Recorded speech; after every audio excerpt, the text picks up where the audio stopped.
Last up on Howler for an hour tonight, we have a true Howler of a game. A suburb with a Shiba Inu. This is a dating sim that amused me when I saw it. I was like, this looks cute. I would like to play this. So let's do that. Seems like we have pretty good... Yeah, this looks pretty fine, I guess. In K9, Sid once got into an accident by a Spaniel Dina Avenue. She was run over by a Labrador that wasn't looking at where it was going. What? This is random example text, but what? Okay. I think I'll just leave everything how it is. Let's go. Let's start. We can see the program. You can see the program thing. Let me fix that. Tisk, tisk, tisk, tisk. There you are. Sid. Say, Max, you really can't tell me where you're taking us? Nope, I can't tell you. It's a secret. This is my old friend Max, who I haven't seen in years. Yesterday he said he would take me to lunch and show me around the city. We're currently in the central zone of Taipa, the capital city of Shiba Island. A lot has changed since I moved away. Max moved here several years after I did, so I'm a little embarrassed that he's the one showing me around like I'm a tourist. Taipa is as bustling as ever, with the central zone being one of its busiest areas. Reset? Nah, it's not a big deal. You guys were seeing everything regardless. As Max guides us towards our unknown destination, dogs mill around the street. It's so busy on the street that it's hard to avoid pushing against other dogs as we walk. Huge digital signs shine brightly even in broad daylight. Cute coffee shops, each with its own unique decor, catch my eye as well. One has lush vines creeping all over the storefront, leaving only a gap for the entrance. Through the gap in the vines, I catch a glimpse of what looks like more plant life and thick tree stumps that serve as tables. Hey, that place seems really cool. Let's check it out sometime. Max pauses to take a look as I point to it. He cranes his neck to look inside. I've noticed it before too, on the way to work. I'd be happy to try it out. Those dogs are on like escalators too. A short walk later. After several turns, we stop in front of a building. The building is made of red brick, with some steps leading up to it. Ta-da! I know it doesn't look like much out here, but the virtual tour looked great on Bark. Max approaches the door, but it doesn't open. He starts, catching himself before he runs face first into the door. He nudges the door over his shoulder. It doesn't budge. The door is broken? No idea. Seems like an eclectic place. That's the reason I chose it. Maybe there's some secret password you have to enter. Can you look it up? Already on it. Max calls up his wrist phone menu, making some gestures in the air. We need to figure this out. Some reviews allude to something interesting we need to do to enter. They don't say outright what it is. What's the place called? It's just one letter. Q. Oh god, he's going to insult and annoy Picard and then throw him at the Borg. Maybe it's closed today. I checked and it shouldn't be. I think couldn't update the real-time schedule for some reason. That's really weird. Wait, what's that? Isn't that a doorknob? What? A doorknob. You mean, wait. I remember something. Oh, come on, it hasn't been that long. Why do I feel old because of the fact that I've seen doorknobs before?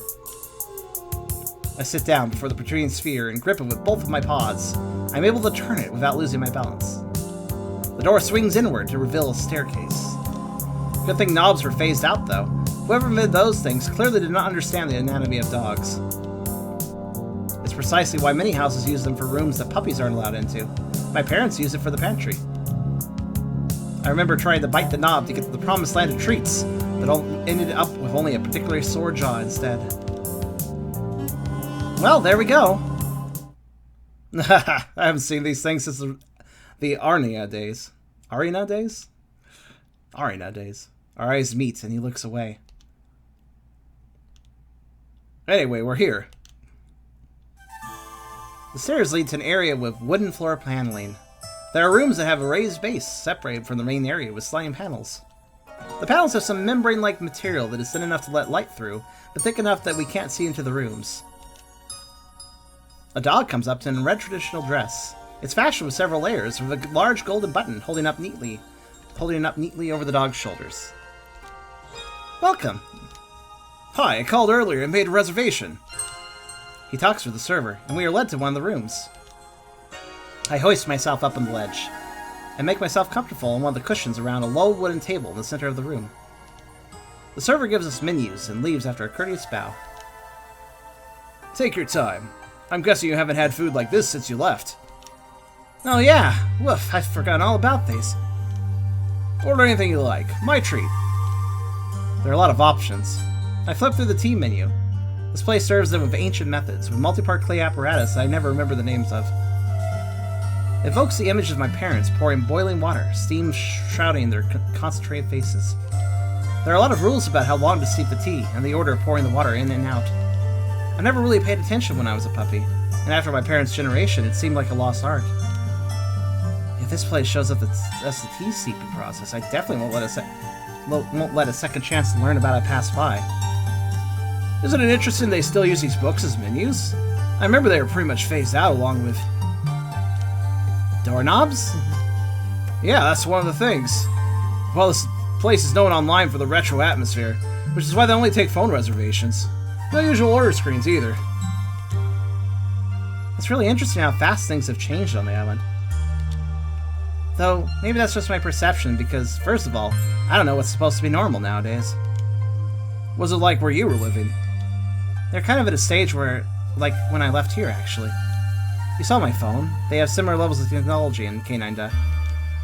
Though obviously my Shiba Islands phone doesn't work there, but I kept it in good condition, just in case I come back, you know? Huh, you have a lot to see here then. Next time we'll take you out to a regular restaurant and you'll get to see how fast everything is. The server returns, and as we order some a Wulong tea. A Wulong tea! I order some egg crepe rolls with ham and corn, and Max gets the century egg and pork congee. As we wait, I ask Max about some technological changes. He shows me how to set up custom gestures on my new wrist phone, but I still treat it with caution. Call it habit, but I'm hesitant to be gesturing in the air on such a large holographic interface.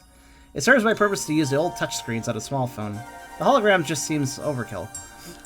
Not to mention, the companies that make these phones must be tracking so much information. They know what we read, who we call, where we are, what we buy. Somewhere, some team of data Shibas are making predictive models and segmentation analysis on this data. Oh, sorry, I spaced out. You were saying something? Haha, getting confused by all this new tech? Maybe a little. Don't worry, it's a lot of information to take in. Here, try sending something to me, like this. Oh. Acid Doge. App Babark Talk Test. Okay. Mad Maxi app Babark. Come on, you couldn't have texted something else? Pretend it's an actual conversation? We're in the same room. Don't cry. Hey, let's take a selfie. No. As Max shows me how to install new software and customize my interface, we hear the server slowly slide open the screen door, giving us enough time to swipe away our hologram phone screens. 2 servers enter this time, carrying a tea-making set. The set consists of a large hollow bottom panel, with holes to let out steam from hot water. Also, that's really cute to have the dog up on a tea tray. They begin a process of lining up various teacups on top of the panel stand. The dogs carefully place tea leaves in the pot. They aren't using any measuring instruments, but the practiced way they gather and sprinkle the leaves shows impressive muscle memory. With one fluid motion, they pour steaming water in each of the cups. As the tea is steeping, our food arrives. I take a moment to simply look fondly at the egg crepe rolls. The way the steam rises out from under the soft crepe skin, the smell of ham missing out towards me. It really has been so long. It's so weird that I used to eat this almost every day, and now it's been years. I feel like I've gone back in time. Egg crepes are a simple dish, usually made in under 2 minutes by the breakfast stalls I used to frequent on the island. First, an egg is cracked and dropped onto the surface of a sizzling metal plate. The cook then uses a metal spatula to smooth out the egg so that it is a thin liquid layer. When the egg is cooked around halfway, a thin crepe is laid on top of it and flipped so the egg layers on top, and the crepe is on the sizzling plate. Then, on top, the cook adds any other ingredients of choice, such as ham or corn. Once fully cooked, the entire crepe is quickly rolled up and cut into bite-sized portions with the spatula. Using the flat surface of the same spatula, The portions are then scooped up and swiftly placed into a takeout box. Hope you enjoy. You could try some of my congee if you want. I was feeling something light. During this time, the tea is ready as well, and I blow on the surface of my cup, creating ripples. My first sip is hesitant as I try to adjust to the temperature.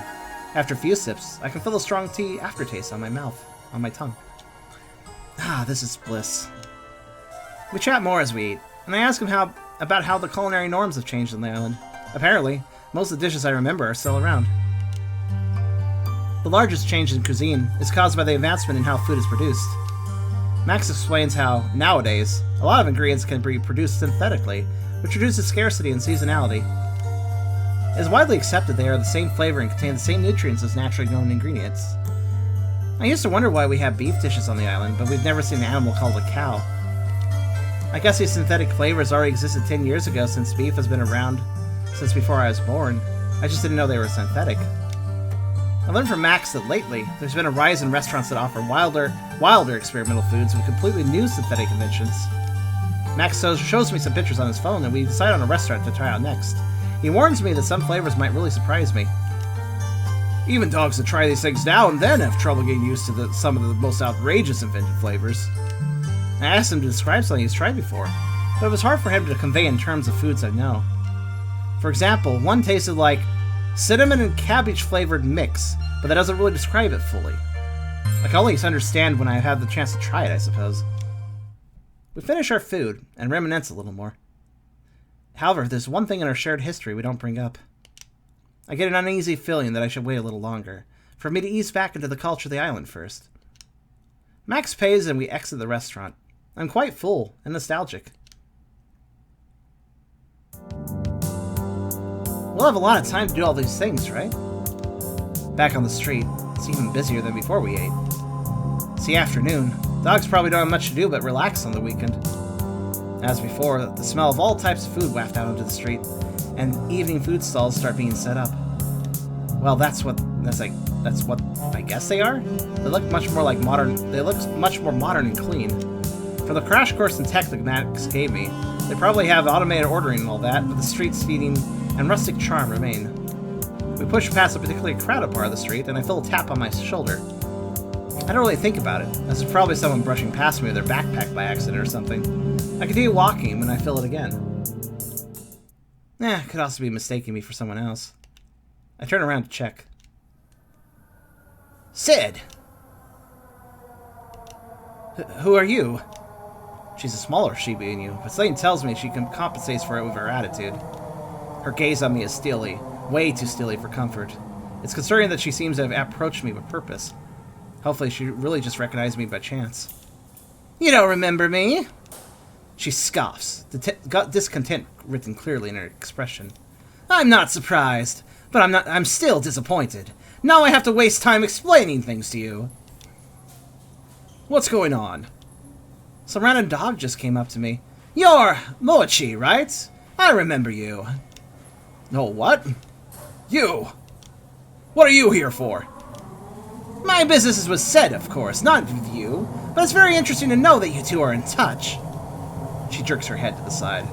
Let's go somewhere more secluded, shall we? I don't move. Well, if it's something important, why don't you message me? I'll give you my contact info. I'll convince you quickly. In short, anyone could now challenge you to an arena. But I don't think many dogs know what you look like now, only a pawful. If you don't come with me right now, I'll post your information online. I already filmed a video of you, so everyone will know what you look like and sound like. That's impossible. Doc, Sid, ignore her. Let's go. How do I respond? Let's go with Max. Wonderful. It took me 8.77 seconds, slacker. Had to think about it. It's okay. I'll go with her. You can head back, and I'll meet up with you after her. I'm worried it's a trap. I think I can handle it. I'll message you if anything seems weird. Actually, I'll come with you. Alright. Thanks, Max. I address the stranger. We'll go with you and hear you out, but convince me quickly. A tense walk later. We head to a nearby alleyway, Max looking quite reluctant and glaring at the Shiba Inu. They know each other. I wish I could ask him what he knows about her, but the best I can do is to make sure nothing bad happens. I need information about this arena challenge you mentioned. Who are you? Sid, she's Hyphen Hong. What? What? Oh, no, never mind. That was our black Shiba Inu talking. My mistake. Who? I look the dog up and down. And the up and down, and the BG keeps changing. Her face should be the most important part to recognizing her, but I realize I haven't even looked her in the eyes yet. It's a task not made easier by knowing who she is. It's like my eyes are resisting as I force myself against my will to look at her closely. Her eyes, a striking hazel. Long lashes, her coat pale and fluffy. I lower my gaze. Ah, yeah, now I remember. It's just been a really long time and you've changed a lot. I'm rambling, yet trying to put on a calm front. As I was saying, now that you're back, it's a very interesting situation for all of us. You weren't supposed to just take the feather and leave. It's not like my leaving affected anyone. Instinctively, I scoffed in protest, but I know it's futile. Easy for you to say.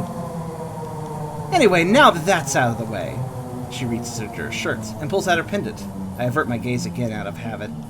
I don't like looking at others' pendants because it feels like I'm intruding on someone's privacy if I look closely at what's on them. She moves closer and all but flashes her pendant in front of my eyes. I flinch away involuntarily. If you want to show it to me, it's not necessary. I don't need to see it. I start as I feel my pendant stirring in my jacket, or something is stirring where the pendant is. My pendant can't move by itself. That's impossible. Then my pendant flies out on its own will to meet hers. Then comes a glare of light, so brief that I barely comprehend what's happening. Sid! Mac's voice is the last thing I register before everything goes dark. 1 week earlier. I have no idea what's going on. 1 week earlier, then. God, just one more snooze. I fumble on the desk for my phone. I almost drop it, but finally manage to grab it and turn off the alarm. God, as usual, there's not much time left before my deadline waking time. Which means after the 4 alarms I'm allowed to snooze. Even though it's my last day at work, I should be on time. I uncurl myself from the chair, stretching my sore limbs. Well, this is certainly the last time I'm going to fall asleep at my desk. The room is dark, with only a sliver of sunlight entering from the bottom of the blinds, giving an indication that it's daytime. I slide off the chair, turn on the room light, and gather items I need for work, which are scattered around the room. Keys, cards, cash, cell. I always say I should pack up the night before, so I'm not scrambling like this every morning, but I never ended up actually doing it the night before. I shove my bulky laptop and water bottle into my backpack. Then I fling open my closet and reach inside for the sweater I thankfully had the foresight to set aside. God, I can't find it. You're wearing it. In the days after I had set aside the sweater, I had piled other things inside the closet over it. I shove away some other items, hats, papers, and whatnot. Ah, there it is. My favorite gray sweater. A special outfit for a special day. Everything collected, I sit down on the ledge of my bed and just take a moment. Now's the perfect time to check my emails. Oh wait, I'm already almost late. I'll just take a quick look. Vapor Store. Confirmation of your vapor purchase. This dog vapes. Good to know. Dear Sid Days, thank you for your purchase of Beagle Netta 3. Attaches your digital receipt. Product ID 460790. Transaction ID D09304F53T. Total 292.59. To access your downloads, please go to vapor.dog/account/downloads. Okay, developer, you don't just put a website in a game, because then somebody's gonna visit it. I'm kind of curious what happens if you do vapor.dog. Check on your own caution. Oh right, oops. That's vapor with a U. What .dog should be a domain name, but it probably isn't. It's the purchase receipt for the game I'd fallen asleep playing. I need to complete the campaign. I waited 6 years for it. I glance at the top of my phone screen. There's still a couple minutes before I absolutely have to head out. Nothing happens, that's too bad. I close my emails and open the message app. I could send some last words, but I have the feeling it'll only weaken my resolve. Just one last text to the most important dog wouldn't hurt. Let's do it. Hey, Q. I love you. Please don't forget me. I'll just check the spelling one more time. I'm just stalling so I have an excuse to wimp out and not send the message. I can't bring myself to directly say that I'm leaving now, but I hope she knows what I mean. With my paw poised on the screen for what seems like forever, I press send.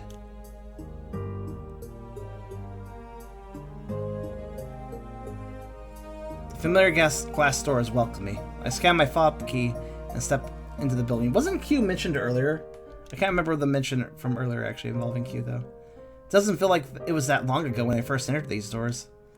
I have been a fresh recruit, full of hopes and dreams of making an honest living for myself and contributing to society. I'm just here to pick up my stuff and do the paperwork. I like the paw building in the background. Paw award. I repeat this to myself as I head down the familiar staircase. Pick up stuff, paperwork, that's it. Other dogs start to file to the building, and some stop to wish me well on my move to the west coast of Canada. Last week, we had a small office celebration on my work and departure from the job, which was heartwarming. It turns my heart to embarrassing goo, so I try not to admit how much I appreciate it. I enter my office, which is separated from the corridor by a metal door and glass wall. I scan my fob again. This is one of the most secure rooms of the building, despite that there isn't much to protect. Inside my office, I take a look at the computer monitors and the well-used keyboard. None of this is personal property, but I'm gonna miss it. Funny enough, my office desk basically looks like just like my room at home. I feel guilty about leaving now that I'm here, like I'm throwing away all I have built, all of this. Surprising as it might be to the general populace, this research facility is responsible for a big portion of the technological innovation of Canada. In fact, the phone that I'm using right now and the associated software was popularized by prototypes created in this very facility. I double-checked my desk drawers again and fill out a form to submit to the Labrador Resources Department. With all the errands and formalities done, I take my leave for the last time. As I walk away, I can't help but look back at the building one last time. It's Q. No, I'm not going to read it. It doesn't matter now. I must go.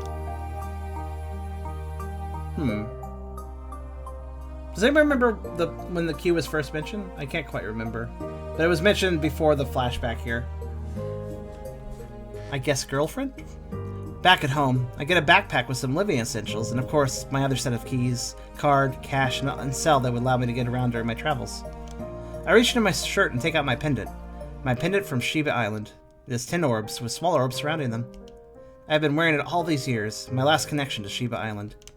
It's a remnant of a lifelong past, and while this pendant means nothing here, it's one of the essentials in a different land. It's time. I snap open a compartment in the back of the pendant. Good night, Selena. A once fluid movement, the clasp feels unfamiliar to me now. I have a good stable life here that I earned. I brought myself here. Giving this up means moving backwards. But it also means letting go of the chance to see my brother again. As long as time moves forward, I will move forward too, no matter where I am.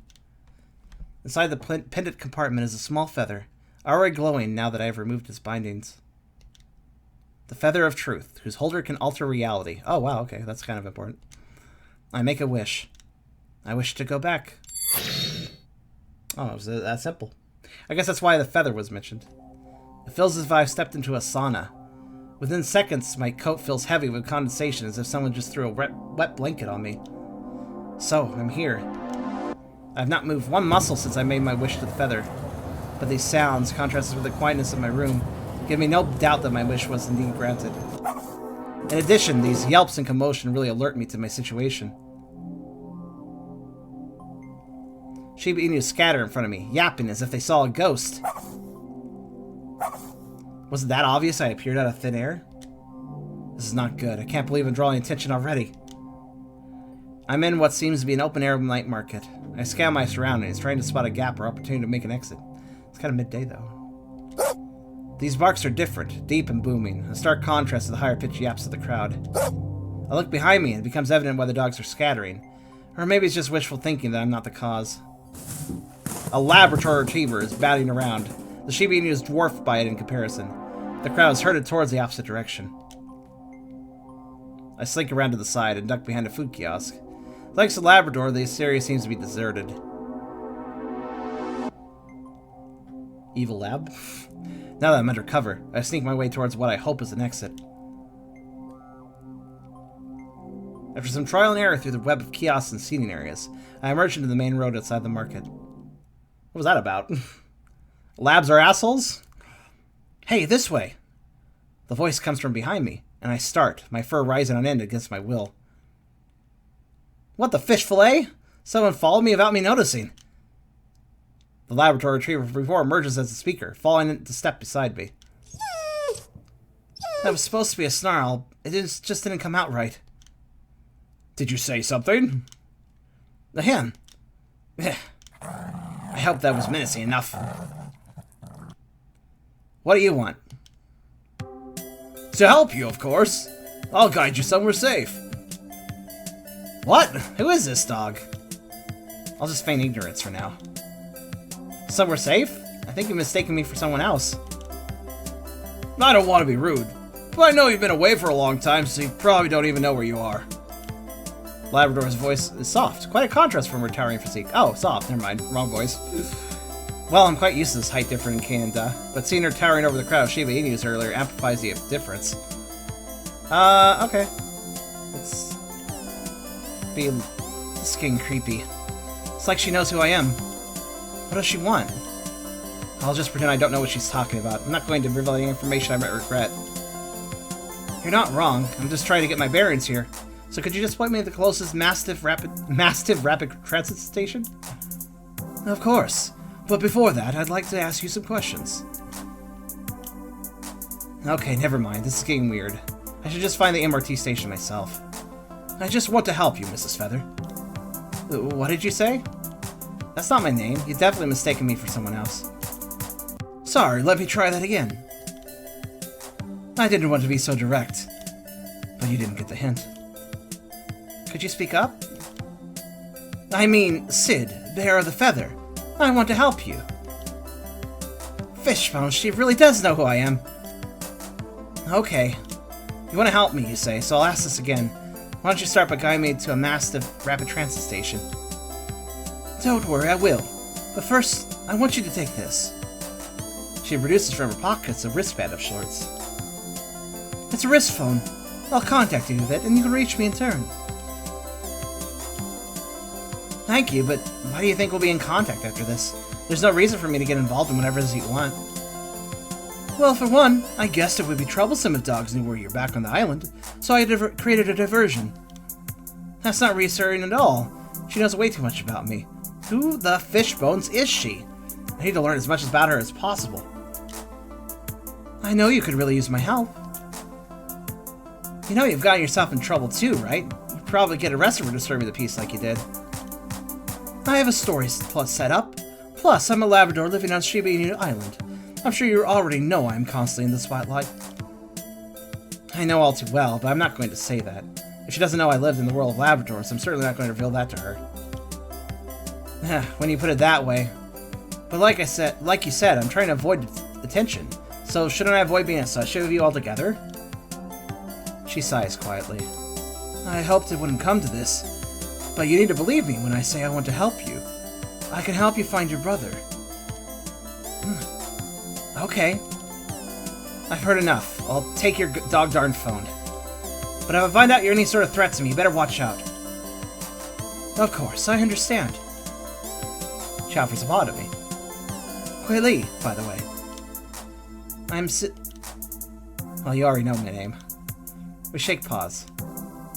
The Labrador just smiles mysteriously and gives me detailed directions to the nearest MRT station. Is that a mysterious smile? Okay. DG station, huh? That means I appeared kind of far south. Good thing is in Tai Pa, though, where I need to be. The pendant is a fast travel system. I don't really know otherwise. There's a feather in it and it lets you warp. I head into the station while the lab heads off her own way. So many thoughts are running through my head. The entire encounter still seems unreal, and it's something I could never imagine happening. Gosh, Sid, focus. First, you need to get the Maxes. I find the MRT station according to the lab's directions. Thank dog the directions were accurate. Large hovering signs point in directions to various transit lines. Although I have been in the station in the past, it seems much larger than before, the layout having been expanded and rearranged. I slip out my pendant at the gates, scan it to pay, so it will allow me through. I keep the pendant face down and hope that no one thinks it's strange.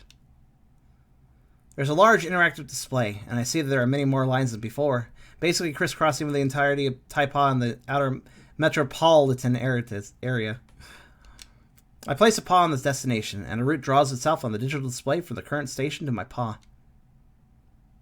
I follow the instructions to the correct platform, and the transit arrives shortly.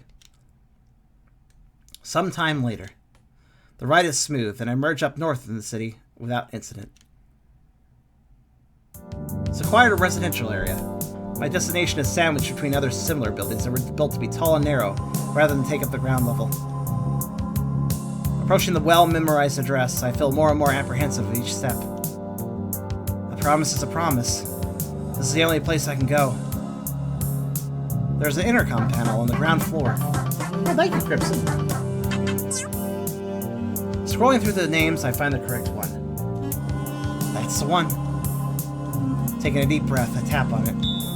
The doors slide open shortly after I tap on the panel, but there's no further response or communication from it. Does Max still live here? I can go in, but what if it isn't Max that just buzzed me in? I hesitate, less than ideal scenarios running through my head. I take a deep breath. Stop it. There's only one way to find out. Hello, I am late. That's okay, dude. I step into the open door and lift onto a lift so small it could only possibly fit one dog. Well, one Labrador Retriever, 2 Shiba Inus. Woof still can't help but think about space in terms of Kanan does space. Soundlessly, the lift rises, and I'm a bundle of nerves. My stomach churns of nothing. I really do hope it's Max. Their intercom might not have two-way communication. My old residence did, but I can't assume everyone has it, even after all these years. I do still have his number on my old phone, but I wonder if my old phone balance is still valid. Before I can decide whether to attempt calling ahead, the lift comes to a halt. No other way but forward. I step out onto the narrow corridor. Doors line the corridor, and I take a look at the order of the numbers before heading in the direction of the number, 13. Just as I raise my paw to knock, the door swings wide open. You! Max! Sid! Thank you for the follow. Good time for barking. He ushers me in and makes sure the door is closed securely.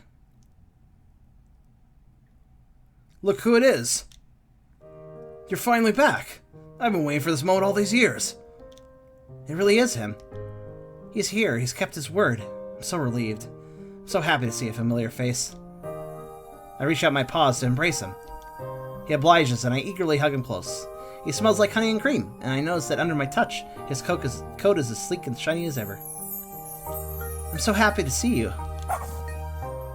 Max just yaps happily, wagging his tail so vigorously I can feel it moving him side to side in my embrace. Max helped me settle into the place. It's quite cozy. Despite the modern exterior of the building itself, he's decorated his rooms with vintage furniture and flourishes. I had a feeling he's really into the vintage aesthetic. Maybe it's making a comeback on the island now?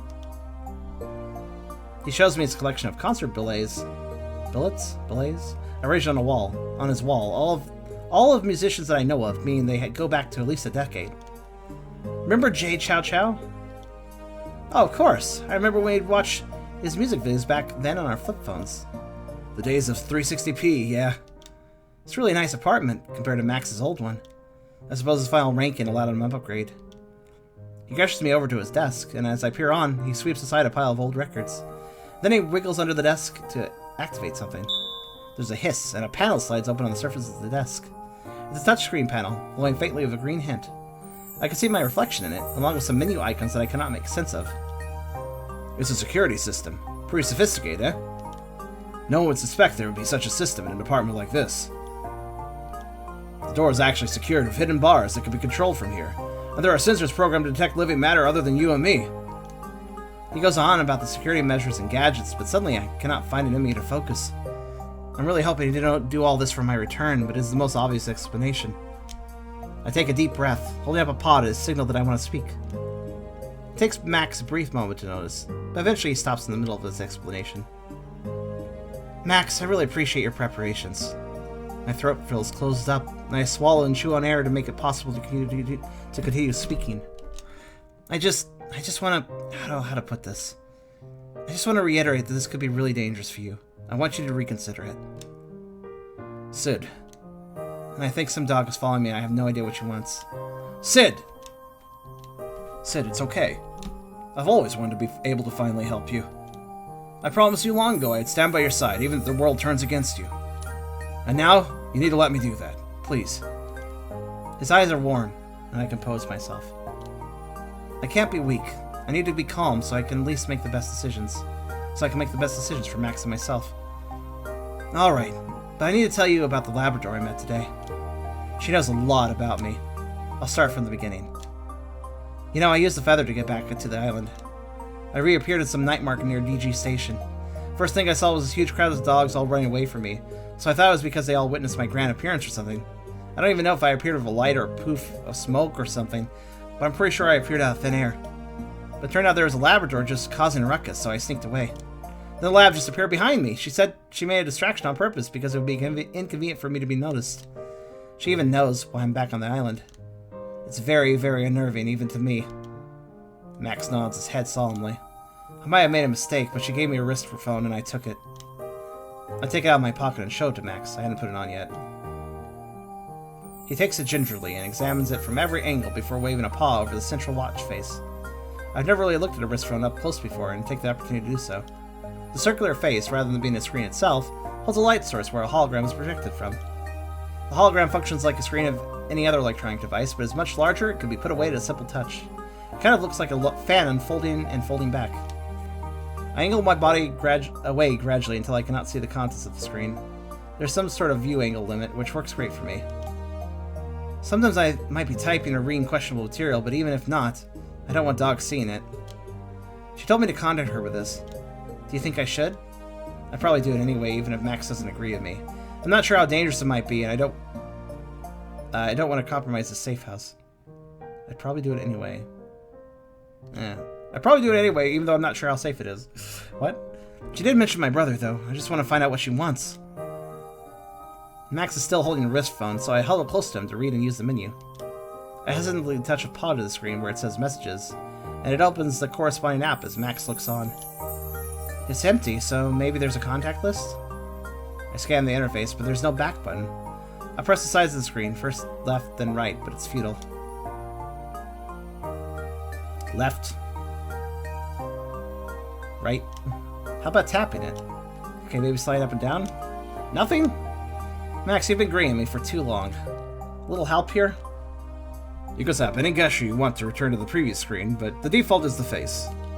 He taps on the wristband face where the hologram is projected from. Oh. Alright, let's find this lab's contact info. Are you sure you want to get in touch with her? Do you trust her? Only as much as I trust a stranger, really. So no, I don't trust her that much. But there's a high enough possibility that she has information that could be useful to me. It's an uncertain situation, though, and I'm just guessing at the odds. It does seem oddly specific that she knows the main reason I'm back here. The risk may well outweigh the potential gains. Again, with the words potential, possibility, uncertainty, I'm getting deja vu. So cold, calculating. Just the arena train kicking back in. Information on the reason you decided to come back? I snap out of my thoughts as Max starts to speak again. I don't mean to pry, but I'm wondering, what was the reason? You notice what I said, huh? Well, the truth is, one of the reasons I decided to come back now is to find out if my brother is alive. Your brother? Chun-Win, was it? Right. He disappeared after the last arena. Yeah, I just have this regret that I didn't even bother finding out what happened before I just up and left. I understand. I'll help you find out what happened. Wait, so this lab, she says she knows something about him? I thought Max was her brother the whole time. She was so certain about it. So while I have no idea of her intentions, she could either be a powerful ally or an enemy. Either way, I suppose it's best to contact her so she won't blindside us if she is an enemy. Of course, I'll leave this up to you. You've taken me in, and I don't want her to follow me back here and jeopardize this place. Like you said, I agree it's a good idea to contact her in case she comes here looking for you. But first, let's find her contact information on this phone. We go through the apps. They're only the essentials. Not in the contact book either, huh? He taps on the recent calls, and there's a single call history. Alright. He holds up a paw for a high five. Thanks, Max. Now, you do the honors. I tap on the call button, and while it rings, Max's phone sets up the phone to block her camera feed. I'm going to play it safe and not let her get any hints on my surroundings and whereabouts, just in case. Waiting. Ghost Dog! Yeah. Kuei Li. Hey, good to see you made it somewhere safe. Why did you want me to contact you? Like I said, I want to help you. And how exactly? Well, as I said, you probably want to stay under the radar. An eye-catching Labrador like myself would be perfect for distracting anyone on your trail, no? I roll my eyes, making sure she can see my skepticism. While I agree you're definitely eye-catching. At the corner of my eye, I notice Max trying not to smirk widely. Oh, that's not what I meant. But that will make it even more difficult to stay under the radar if anyone on the outside makes a connection between you and me. So based on that, how really could you help me?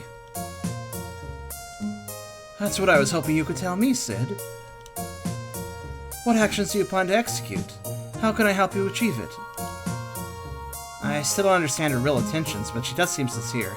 I need to carefully consider what I say. Still, since she's offering her help, it wouldn't hurt to have someone do the riskier tasks in my place. Oh, so are you alone? Kuei Li breaks the silence before I can formulate a sentence.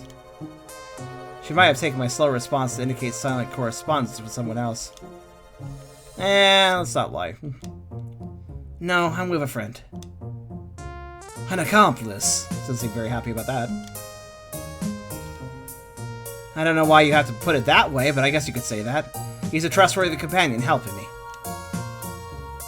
I didn't expect to have to compete for a position of top pinch dog.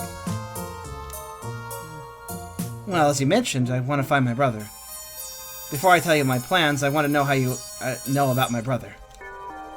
Ah, so you're saying you don't trust me because I have this piece of information. I revealed it so you would have incentive to contact me. And I was right, wasn't I? She's so smug about successfully having manipulated my actions. Reluctantly praise her. I'm impressed you set me up and predicted my actions so thoroughly. Kuei Li grins. I imagined it would be no easy task to get hold of the Feather Bearer, much less keep her attention. I had to rack my brain and do lots of research off the beaten path. Well, you got my attention. Also, hi there, Boom. Thank you for the follow. But let's get to the point, shall we? How did you figure out the reason I came back to the island? Kuei Li chuckles. A little patience, please, Sid. The truth is, anyone smart enough could figure out that you'd be interested in finding out the fate of your brother.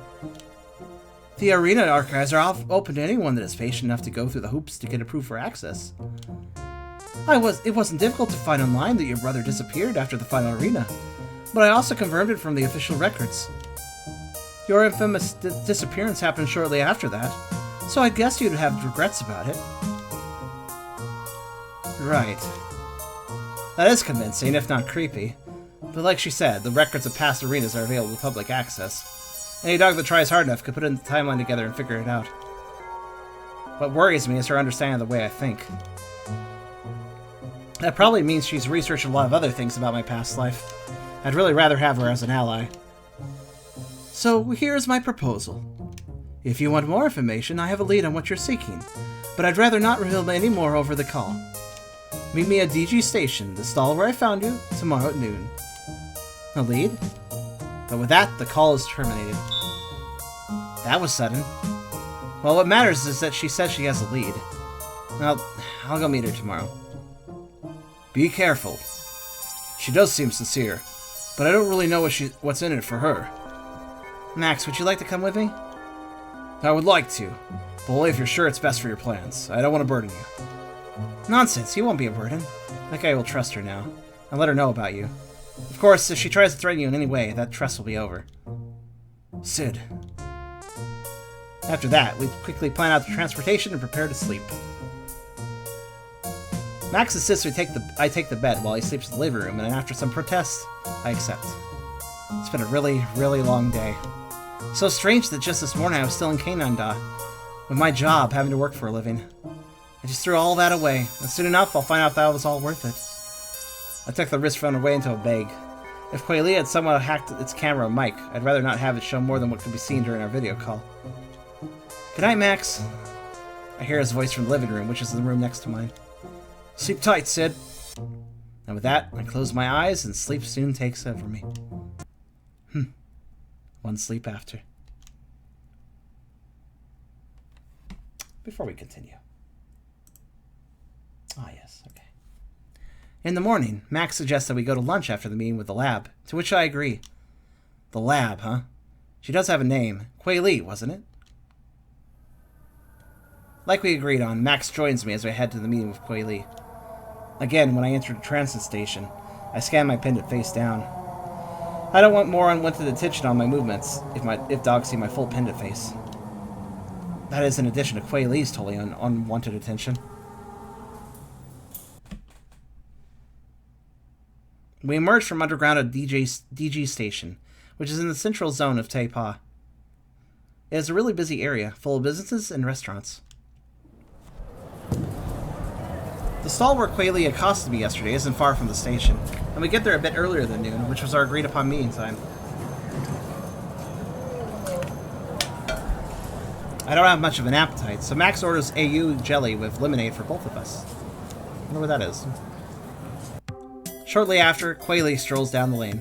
It's immediately noticeable, such a large dog living on this island where nothing was made on the scale of her size. I fight the urge to chuckle at the thought. I conveniently forget the same could be said about me and Kananda. Those stairs were always hell to climb, not to mention I could never reach anything on the shelves in stores. She spots me and joins me at the table, at the same time that Max gets back. Hi. Who's this? This is Max, my friend. He's helping me out. Ah, you must be the accomplice that was there during the phone call yesterday. Max gives her a distrustful look and just grunts in response. Kuei Li doesn't appear offended. Last night I said I had information. Well, for full disclosure, it's not completely true. I'm on alert, as the first thought that crosses my mind is that this is a trap. What she said on the phone was believable enough that I wanted to give her the benefit of the doubt, but could she have just played me again?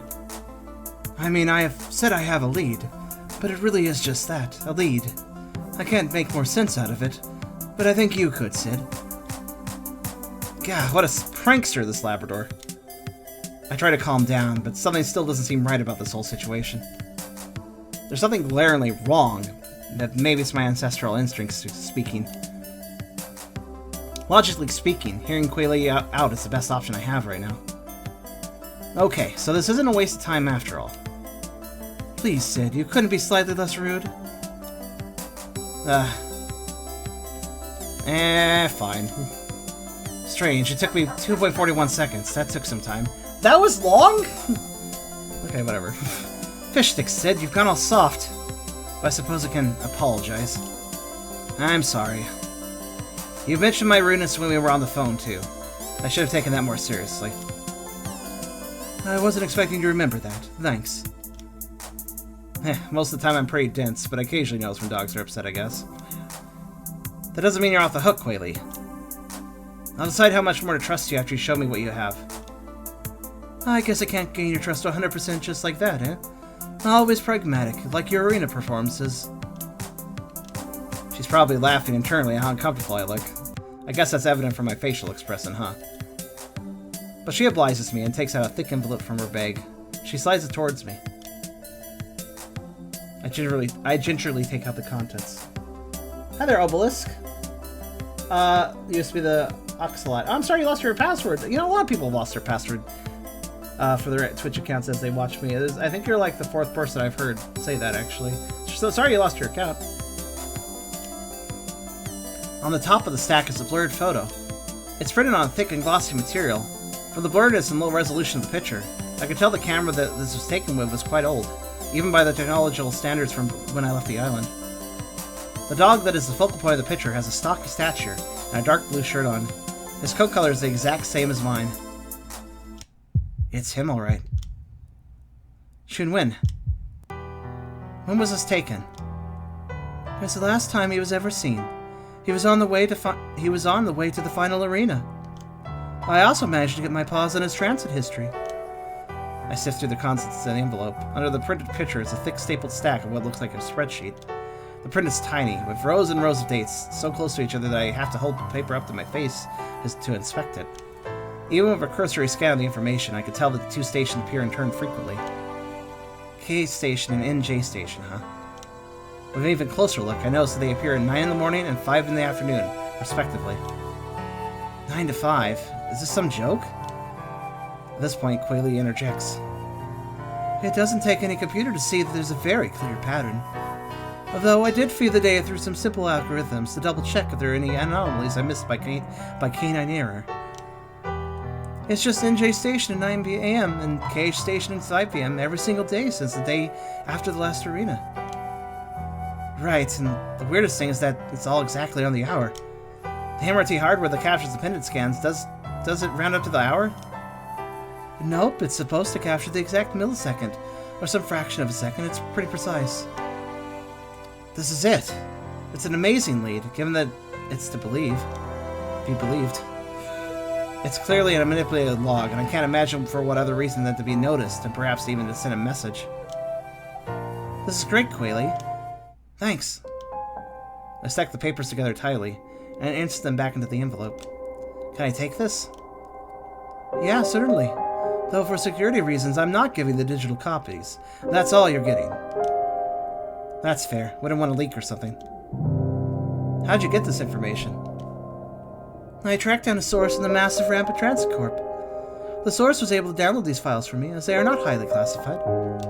Anyone who has basic customer service tier access could get these logs.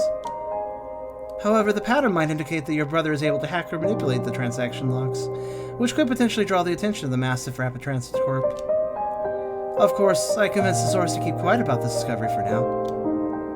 I would have put it past them to have hacked suspended the transit entry gates to automatically deduct the... Wait. I take out the spreadsheet again and look at the balance column. Silly me, now that I think about it, this might be a clue. Since the beginning of the log, the balance has only been going down linearly, as far as I can tell. A quick graph could confirm that. And on the very first day, the balance was a hefty sum. More than enough to cover expenses for not only transit, but all aspects of a dog's life on the island. Where did he get these takes? Actually, the answer seems obvious. He probably was able to acquire all the currency he desires, somehow. Ah, yes, the balance is quite the wealthy one, your brother. I did a quick visualization of the data, and it's a straight line going down. The fires are deducted each day, every single day. I didn't notice any anomalies other than the huge sum it takes he could afford to load his balance. That was the extent of what I could observe. You know your brother better than anyone, so I thought that you could make more sense out of this than I could. Sure. I'll examine it closer at home. Don't feel comfortable doing that here out in the open. I gotta say, I'm pretty impressed, Quayle. Thank you for this. I pack up the files and rise to leave. Max follows suit and stands. Despite having said nothing during the whole exchange, he seems to be thinking hard. Wait a moment. You don't want to plan our next steps? Well, I was thinking I could tell you what I decide after I browse through these. Oh, come on. And here I was thinking we'd be collaborating as equals. Look, I'm grateful for the information. I really appreciate her efforts and investment in this quest, but I don't want her doing more than necessary and drawing attention. That's the highest priority. I'd prefer you don't do anything rash while investigating, and only gather information from me after I decide what would be helpful. You're not hearing me. I've already planned my next step, but I'm not going to ask for your permission to carry it out. Fish sticks, what a stubborn dog. Right, what is your next step, then? I was thinking I could try to acquire security footage from those two stations at 9 a.m. and 5 p.m. Don't you think that would be valuable? I guess I can hear her out. That would be valuable, I agree. But how do you plan on doing that? I imagine the security footage requires high clearance, so I don't want you to do something that draws too much attention, you hear? Don't worry. If I get caught, I'll take all the blame. I'll say that I'm working independently and you will not be implicated. You're willing to take the risk all by yourself for this? What's in it for you? I really do have your best interests at heart. I've given you all this and you still don't believe me, do you? She sighs, but seems to compose herself quickly. It's alright, never mind what I said. But I'll be careful as I can, for you. I feel a bit guilty. Perhaps I was being too harsh. What does she mean for me? I don't even know her. Just let me know what every steps you take, alright? And report all your progress to me. Will do, will do. She rises and steps away from the table, signaling the end of our meeting. Catch you next time, Sheebs. She nods to me and Max. Later. See you, Lab. Quayle nods and, without another word, sweeps past us and away out to the depths of the market. Waiting until she's out of sight, Max and I leave the stall as well. My bag feels heavy with the envelope I now have, both literally and figuratively, with all the possibilities that it brings. Much as I want to start a closer investigation on the matter right this instant, I'll deal with this later tonight. Max and I are going to lunch. Present day, island year 224. Huh, what do they do? 224? That's curious. That's pretty low. What happened before? What happened 224 years ago? Did they start a new calendar or something? I never thought I'd see Hi-Fin Hong again. Maybe really I just avoided her precisely so I wouldn't see her again, given the way things ended between us. The thought keeps echoing in my head. Though I struggle to stop it, it just won't go away. Maybe it's making up for all the years I haven't had to deal with this issue, given the way things ended. Nothing could have changed about it. There was absolutely nothing I could have said to change things. I've done nothing. I have nothing to say now either. Island year 208, Arena 9, Day 1. We're really bouncing around time here. We went back in time again, I think, a little bit. I shifted my weight around, trying to get comfortable. Once I find a position that feels right, I hold myself still. My eyes are closed and I try to relax. It's not a surprise when I felt cold, gurgling moisture under my paws, but I flinch anyways. Thick, freezing gel rises around me and I take deep breaths. My mask is on properly and I am breathing. We will win this arena together. I will do anything I can. I'll do anything so we can stay together forever. Year 208, Arena 9, Day 5. All over the place. I clamber up the narrow steps, teeth firmly gripping my loot, which is wrapped in a piece of cloth. I almost slip as one of the steps shifts under me, and I scrabble my claws, trying to get a foothold in the dirt. The steps are actually roughly cut rocks that some dog had shoved into the dirt of the mountainside. It's an efficient use of the natural resources, but sadly not as safe as urban constructs. Though since I'm not risking my real life, I shouldn't be too critical. Faster. I must get back to her faster. Facing the final steep step, I sling my precious cargo up before hoisting myself up into a clearing. A bit further in, hidden behind the overgrowth, is my secret hideout. I tread carefully so I wouldn't disrupt the illusion that no dogs have been around here. I tisk 3 times, just so my faction would know that I'm not an intruder. There is no response, which is normal. I hear a large thick tangle of branches and leaves. For the unsuspecting dog, there is nothing here. However, I move aside a section of the branches, revealing a small hole that I duck into. Inside, a Shiba Inu comes and sniffs me, and I stand still, allowing him to tug the package from my teeth. I watch him unravel the package and wait while he inspects, prods, and sniffs its contents. Finally, he is done and gives a nod. Good news, Fanshu. Those are the supplies I got. Well, never mind Fanshu. Hi-Fin isn't here, so I must hurry to her. I scoop up the entire bag, not waiting for Fanshu's response. I've been having frame drops, by the way. That's too bad. Hastening inside our plant-enshrouded compound, I approach a blanket-covered figure, laying on a bed of carefully layered leaves. To answer that question, it seems we have gained another 2,200 frame drops. That's not great. I move beside her, careful not to jostle her. I nudge her cheek with my nose. Hey, Hi-Fin. The pale Shiba Inu looks up at me groggily. Did you rest well? You still look... I'm much better, really. But I'm glad you got back safe. I show her the supplies, one of them a bottle of wound treating solution. Here, show me your paw. It's much better now, like I said. She pulls her paw out from under the blanket and shows it to me. As she said, the wound is healed drastically. Doesn't mean you don't need the best care, Hi-Fin. We can't have anything go wrong at this stage. I soak a clean cloth with the wound treating solution and take her paw gently. Sid, wait! She jerks her paw away and I'm left holding the cloth over thin air. What's wrong? I just can't justify using something like this right now. Fanshu didn't tell you, but he's got a nasty scratch from a trap yesterday during his rounds. He really needs it more than me. I tried to take her paw again. It looked fine when I came in. There was more than enough to spare. No! I said I don't want it! I stared at her in sudden silence, her shout ringing in my ears. Finally, I gathered myself and stand up. Alright, I'll go help Fanshu with his injury. But, can we talk after I'm back? Suit yourself. I march off, my shoulders stiff, to stop myself from shaking. I just spent 2 days circling the enemy's faction's perimeters, waiting to raid their medical supplies. Of course, I'd also gathered a lot of intel on their strategies and movement patterns.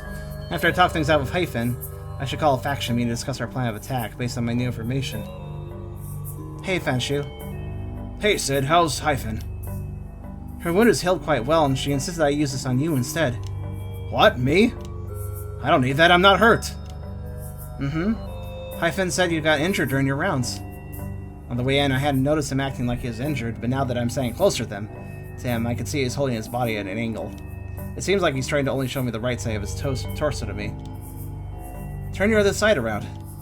Really, I'm fine. I smirk and dash around. I'm pulling back his shirt. As Hyphen had said, I could see a long gash on the left side of his body. The shirt was slightly bloody as well on that side, an easy giveaway, which explains why he was angling it away from me. It's just good practice not to let weaknesses be easily accessed by another dog, even if we are teammates. I hadn't thought Fanshu to be particularly smart or tactical. Maybe it was just his instinct. Alright, come now.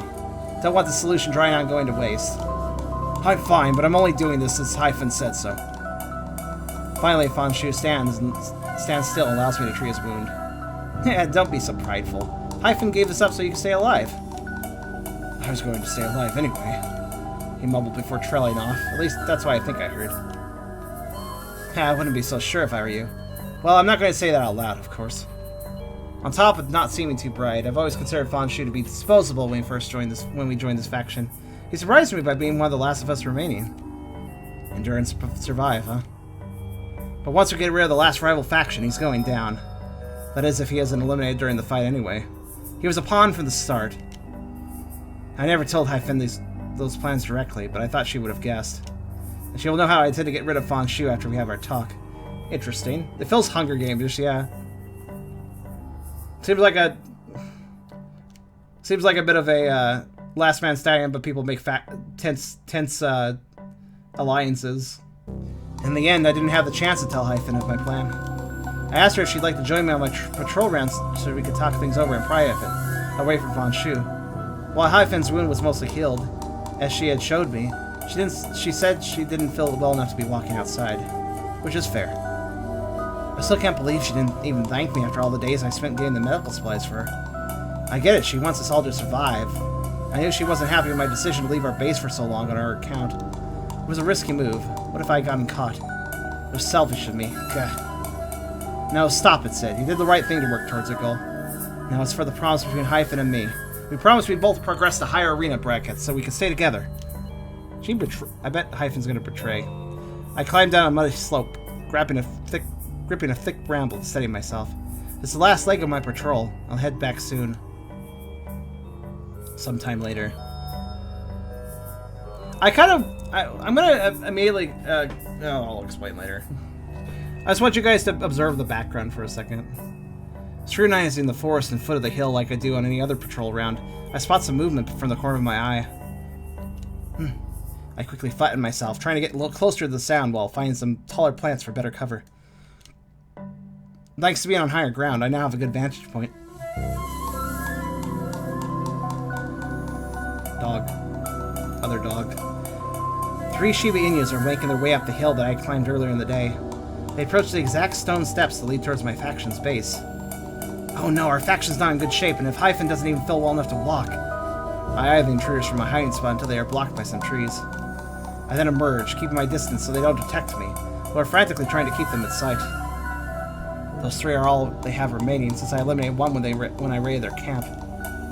Zenai, Jipai, and Mochi. Zenai is the strongest one of the bunch. She's really fast, and earlier in the arena, I saw that she pecks a mean bite. I wouldn't wish that upon any dog. Jipai is more like me.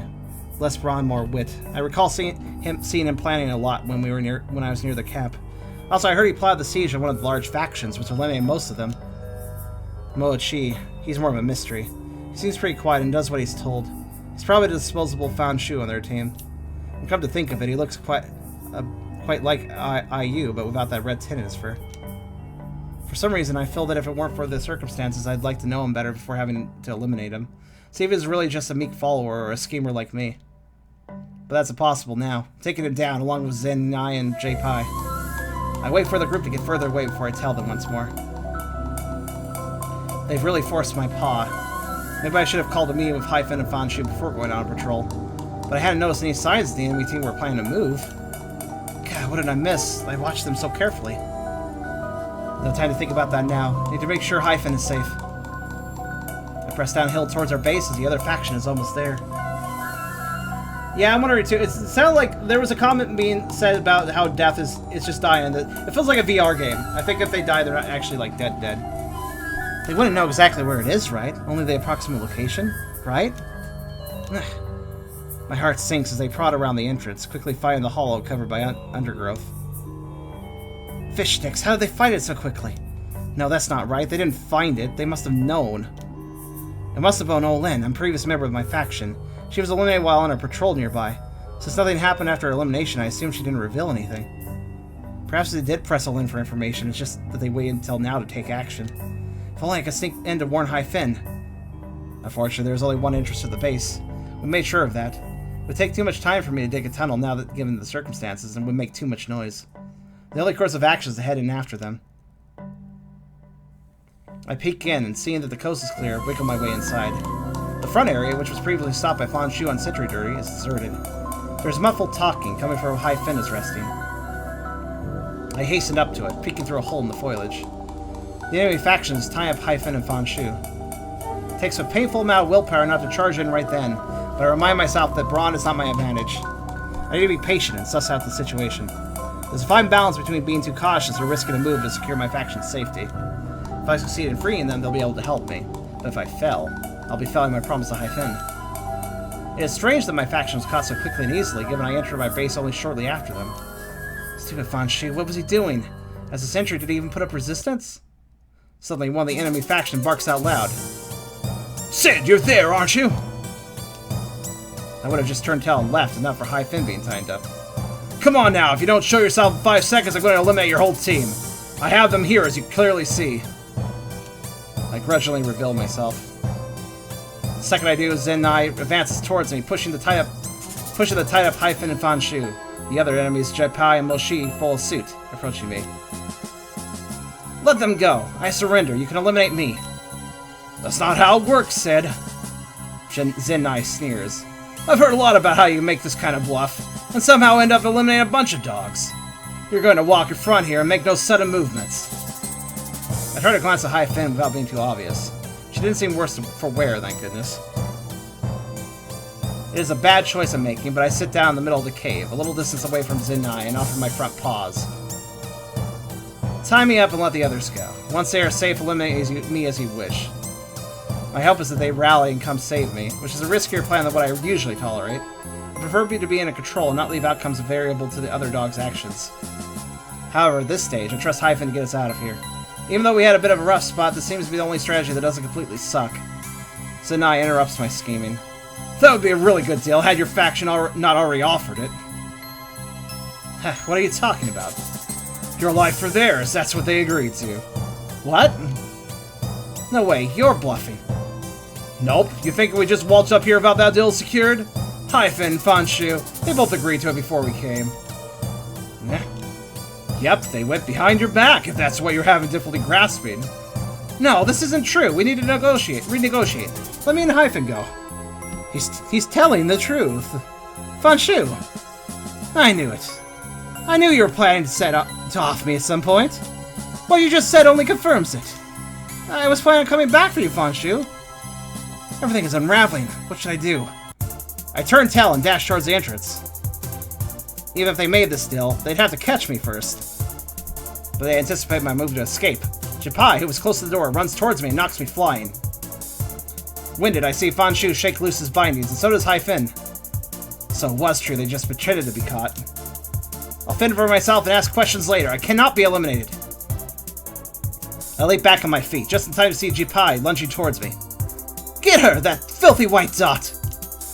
I'm stunned for a moment, almost leaving me no time to react to my immediate threats. I sidestep Jipai and run towards Hyphen. What did you just say? You heard what I said, you're a white dot! And white dots must be eliminated! Ugh. With the corner of my eye, I see the third enemy, Mochi, charging into Zenai, sending her flying. Mochi, you're to betray us? I take the chance to barrel towards the cave exit. However, Jipai guards the exit and menacingly advances on me. Zenai bounds up to Mao Chi, swiping at him. That dog Mao Chi, he created a diversion for me. I owe him one. I'll ally with him should the chance arise. I feint a swipe at JP. Cautiously, he dodges. Now's my chance. I dash out in the clearing and race downhill, my claws tearing into the stone steps. Now in the forest, I glance back and see all of them fast on my tail. It's Fan Chu that gets me, biting hard at my tail and throwing me into the ground. Should have gotten rid of him earlier. You were disillusioned all along. It's Hyphen and me that will proceed to the next arena together. You! A snarl escapes me and I take a huge swipe at him. It rips through his eye and I'm able to pin him down. It would be so easy to eliminate him by crushing his pin at this moment, but rage seems to be speaking, taking over my mind. Against all judgment, I swipe again on his fallen form. Crimson splatters all over me. Whatever, it's all simulated reality anyway. I have no time left to spare and leave him there, continuing my frantic escape outside and down the hill. I guess if you're pinned to smash, you're screwed in this VR game. So I could have just taken that out. I finally lost them. Completely betrayed by my own faction, I managed to find a hiding place. It's a miracle that I wasn't hurt much, even though there were so many dogs against me. In our next encounter, I discovered they are wary of me. The reason is that while eliminated dogs usually disappear, Fan Shu did not. He just lay there as if dead. Which is a preposterous reason to fear me, because everyone knows that this is just an emulated version of reality. An emulated version created so the reality can be reallocated amongst the dogs of the island. This allocation is based on ranking, and therefore how good a dog is. Oh, is it like a VR thing to determine the rank of the dogs outside of the VR? That seems to be it. To figure out who's alpha, basically, I guess. It could be said that the ranking based on these arenas maintains a social order. Yeah. It is in my best interest to ensure that I have the highest ranking possible. Fight tooth and claw in it. Because only then can I gain freedom from my white spot status. Okay, so about the spot. I learned from Mochi that Mochi has the same idea. The reason that he defended me was because he too is a white dot. It's all the virtual environment, but it's kind of weird. We ally together and eliminate the rest of them. That was easy. Just one sentence. Hey, we fixed everything. He says I saved his life, which I don't really understand, but maybe I unknowingly eliminated someone that would have eliminated him. These arena fights get so messy, it makes sense if I don't remember the specific incident, so don't press the issue. He proposes I eliminated him, to which I agree. Present day, Island Year 224. I think I will stop here, though. That was an interesting bit of backstory, but at this point, how do I save? I don't know. There, that's how I save. I will give this a save, because it's kind of intriguing. But we've gone on long enough past the hour for this game. This definitely took a turn I didn't expect with the story. It seems a little more in-depth than I expected it would be at first. Overall, this seems like a pretty good game. I would say one thing I was noticing with the backgrounds, that the quality of the backgrounds were kind of poor sometimes. There was a lot of JPEG in that jungle environment, for instance. So it would have been nice since, you know, we're dealing with still images here. Those still images, it'd be nice if those still images were high quality, since that's basically all Visual Novel has for graphics.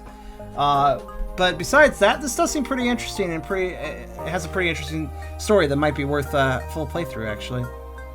Just see where it goes, I don't know. So if you're interested, consider picking this up. That was a summer with the Shiba Inu.